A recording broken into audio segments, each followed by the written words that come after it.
বস্তিতে গিয়ে পুরনো সব কথা মনে পড়ে গেল স্বস্তিকের। মাথায় আঘাত পেয়ে হসপিটালে ভর্তি গীতা। ছুটে এলো স্বস্তিক। হ্যাঁ বন্ধুরা, এমনটাই দেখা যাবে। তাই সম্পূর্ণ জানতে ভিডিওটিতে লাইক দিয়ে চ্যানেলটি সাবস্ক্রাইব করে দেখতে থাকুন। গল্পের শুরুতে দেখা যাবে স্বস্তিক ঘুমিয়ে আছে।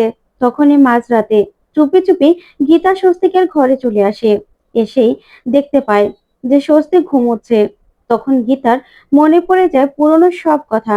সব কথা মনে পড়েই গীতা কাঁদতে থাকে আর বলে, আমার মতো অভাগা মেয়ে মানুষ হয়তোবা দুনিয়াতে আর কেউ নেই।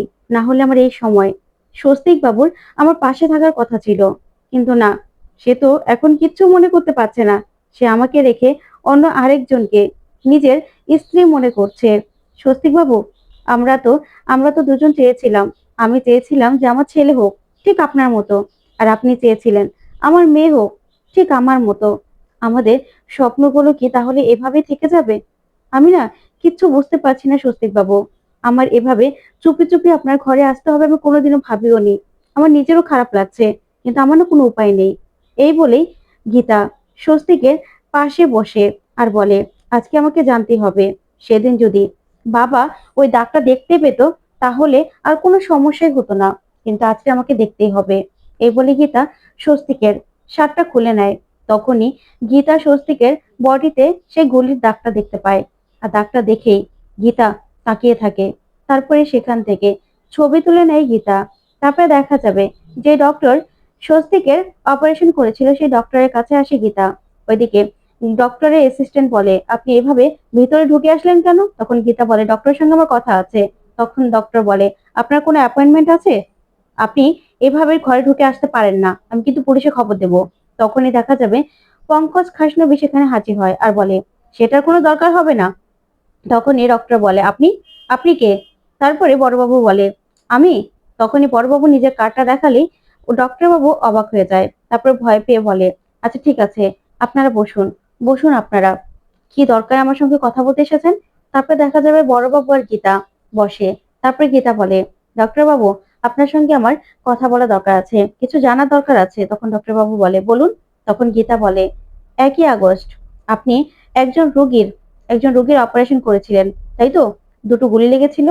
তখন তো এই কথা শুনে ডক্টর অবাক হয়। তখন গীতা বলে, শুনুন, আপনি না না করবেন না যে আপনি সেই অপারেশনটা করেননি, কারণ সমস্ত প্রমাণ কিন্তু আমাদের আছে। আর আপনি তো প্রিয়ঙ্কদা চ্যাটার্জিকে চিনেন, তাই তো? আপনি বলবেন না যে প্রিয়ঙ্কদা চ্যাটার্জিকে আপনি চিনেন না। তখন ডক্টর বলে, না না, ওনাকে তো আমি চিনি, ওনার নার্সিং হোমে তো আমি চাকরি করি। তখনই বড়বাবু বলে, হ্যাঁ তাহলে তো আপনি সবটাই বলবেন এবার, সবটাই জানেন। তখন গীতা বলে, আচ্ছা ডক্টর, আপনি সেদিন অপারেশনটা করেছিলেন তো? তখন ডক্টর বলে, দেখুন ম্যাডাম, অনেকদিন হয়ে গেছে, আমার মনে পড়ছে না। তখনই গীতা সেই ছবিটা দেখায় স্বস্তিকের আর বলে, এই দাগটা দেখতে পাচ্ছেন তো? এই অপারেশনটা নিশ্চয় আপনি করেছেন। তখন এই ডক্টরের টিপের কথাগুলো মনে পড়ে যায়, যে টিপ ওনাকে বারণ করেছিল, তাহলে ওনার কাজটাই থাকবে না। তারপরে গীতা বলে, দেখুন ডক্টর, আপনি কিন্তু অস্বীকার করবেন না, এই অপারেশনটা করা হয়েছিল। আর একটা সার্জারির পরেও মিনিমাম এরকম দাগটা থাকে। তখন ডক্টর বলে, দেখুন, এটা যে কারো শরীরে হতে পারে, সেটা দিয়ে আপনি কি প্রমাণ করতে চাইছেন? তখন বড়বাবু বলে, আমরা কিন্তু সমস্ত প্রমাণ নিয়ে এখানে এসেছি ডক্টর বাবু। তাই আপনি না করলেও না সেই জায়গাটা আপনি পাবেন না, পুলিশে ঝামেলা হয়ে যাবে। তখন গীতা বলে, ডক্টর বাবু প্লিজ রাগ করবেন না, আপনার কাছে আমি হাত জোড় করে বলছি, প্লিজ আপনি সত্যিটা বলে দিন। তখন ডক্টর বলে, দেখুন, আমি তো তেমন কিছু মনে করতে পারছি না। আর এই দাগটা দিয়ে বা কি প্রমাণ হয়? এটা দিয়ে তো কোনো প্রমাণ হয় না। তখন গীতা বলে, আচ্ছা ঠিক আছে, আমার কাছে না আরো প্রমাণ রয়েছে, আমি বরং আপনাকে সেটা দেখাই, তাহলে তো আপনি বুঝতে পারবেন। তখনই দেখা যাবে স্বস্তিকের ফেস সহ ছবিটা দেখায় গীতা। তখন তো ডক্টর ভয় পেয়ে যায়। তখন ডক্টরকে গীতা বলে, দেখুন এখন আপনি না করতে পারবেন না। তারপরে পঙ্কজ খাসনবী সব কাগজপত্রগুলো দেখায় আর বলে, ওটিটা আপনি করেছিলেন, মেডিসিনের ওখানে আপনারই প্রেসক্রিপশন, আর তাছাড়া রিলিজ পেপারেও আপনার সাইন রয়েছে, তাই আপনি কিন্তু একদম না করবেন না। তখন গীতা বলে, ডক্টর বাবু প্লিজ আপনি মুখ খুলুন, এখানে অনেক কিছু নির্ভর করছে আপনার মুখ খোলার উপরে, আমার জীবনটা পুরো শেষ হয়ে যাবে। তখনই তখনই বড়বাবু বলে, দেখুন ডক্টর, আপনি না কোনো আইনি ভাবে কোনো ঝামেলা করবেন না, আপনি শুধু সত্যিটা বলুন, আপনি সবটা স্বীকার করুন, বাকিটা আমরা দেখে নিচ্ছি। তখন ডক্টর বাবু বলে, হ্যাঁ আমি আমি করেছিলাম এই অপারেশনটা, খুবই ক্রিটিক্যাল অবস্থা ছিল। যদি ওই সময় আমি অপারেশনটা না করতাম না, তাহলে কিন্তু ওনাকে বাঁচানো যেত না। তার জন্য আমাকে বাধ্য হয়ে অপারেশনটা করতে করতে হয়েছিল। তখনই গীতা বলে, আচ্ছা এটা তো পুলিশ কেস ছিল, আপনি পুলিশকে ইনফর্ম করেছিলেন? তখন ডক্টর বলে, না। টিপ বলেছিল ও সবটা দেখে নেবে। বুঝতেই তো পারছেন ওদের নার্সিং হোম। ওর বাবা ওর বাবা সবটা দেখে নেবে বলেছিল। ওর বাবার ভয়ে আমাকে কিচ্ছু বলতে বারণ করেছে কাউকে। ও বলেছে দরকার হলে ও বিদেশে নিয়ে যাবে ছেলেটাকে। তখনই গীতা বলে, ও আচ্ছা। তারপরে ডক্টর বলে, কি হয়েছে বলুন তো ম্যাডাম আপনি আমাকে। তখন গীতা ডক্টরকে সবটা খুলে বলে। তারপর ডক্টর বলে, আপনি চিন্তা করবেন না, আপনার কোনো রকম কোনো ঝামেলা হবে না, শুধুমাত্র আপনাকে আমাদের সঙ্গে কোঅপারেট করতে হবে। তখন গীতা বলে, হ্যাঁ ডক্টর, হয়তোবা দু একবার কোর্টে যেতে হবে, কারণ কেসটা এখন কোর্টে আছে। আপনি ঝামেলা করবেন না, আপনি চিন্তাও করবেন না, আপনাকে নিয়ে কোনো টানাটানি হবে না। তখন এই শুনে ডক্টর চুপ করে থাকে। তারপরে দেখা যাবে গীতা মেহেক আর অঙ্কিতকে সবটা গিয়ে বললে, মেহেক বলে, তাহলে তো কোনো সমস্যাই রইলো না, এটাই তো আমাদের ছোটদা, এটা তো প্রমাণ হয়ে গেল। কিন্তু গীতা বৌদি, তুমি ওই দাগের ছবিটা পেলে কি করে? তখন গীতা বলে, দেখো মেহেক, আমি মাঝরাতে লুকিয়ে স্বস্তিক বাবুর ঘরে গিয়েছিলাম। তখনই সেখান থেকে আমাকে লুকিয়ে দেখতে হয়েছে। আমি এটা করতে চাইনি, তারপরেও এটা ছাড়া তো আমার কাছে কোনো উপায় ছিল না। বাবা যদি সেদিন ডাক্তার দেখতে পেত, তাহলে তাহলে আমাকে এত কিছু করতে হতো না। কিন্তু এবার তো আমি বুঝতে পারছি এটাই আমার স্বস্তিক বাবু। তখন অঙ্কিত বলে, হ্যাঁ ডক্টর তো বলতেই চাইছিল না কিছু, তবে বড়বাবুর ভয়ে সবকিছু স্বীকার করতে বাধ্য হয়েছে, আর স্টেটমেন্টও দিয়ে দিয়েছে। তখন গীতা বলে, হ্যাঁ আমি জানি তো। তখন মেহেক বলে, আচ্ছা গীতা বৌদি, তাহলে তো কোর্টে প্রমাণ করে দেওয়া যাবে। তখন গীতা বলে, প্রমাণ করলেই কি হবে? তোমার ছোটদা ভাইয়ের তো কোনো কিছুই মনে পড়ছে না, উনি তো স্মৃতি হারিয়ে ফেলেছে। এবার এবার সবকিছু প্রমাণ হলেও উনি তো টিপকেই নিজের স্ত্রী বলে স্বীকার করবে। আর তাছাড়া নিজেকে সঞ্জয় লাহিড়ী বলে এখনো পরিচয় দিচ্ছে। ওনার তো সবকিছু মনে পড়াতে হবে। এখন আমি কি করবো সেটা বুঝতে পারছি না। তখন মেহেক বলে, আচ্ছা গীতা বৌদি, ছোটদাকে একবার বস্তিতে নিয়ে গেলে হয় না? সেখানে তো তোমাদের দুজনের অনেক স্মৃতি রয়েছে। সেখানে নিয়ে গেলে আমার মনে হয় কিছু না কিছু মনে পড়বে, কারণ ডক্টর বলেছিল তো পুরোনো সবকিছুর সঙ্গে পরিচয় করালে হয়তোবা আস্তে আস্তে স্মৃতিটা ফিরে আসবে। ওইদিকে তখনই সেখানে গিনি চলে আসে। আর গিনি এসেই সবটা শুনতে পায়। তখন গীতা বলে, হ্যাঁ মেহেক, তুমি তো ঠিক কথাই বলেছো, আমরা তো ওকে বস্তিতে নিয়ে যেতে পারি। তখন অঙ্কিত বলে, হ্যাঁ গীতা বৌদি, তাহলে না ভালোই হবে। ছোটদার সবকিছু দেখে সবকিছু শুনে যদি কিছু মনে পড়ে যায়।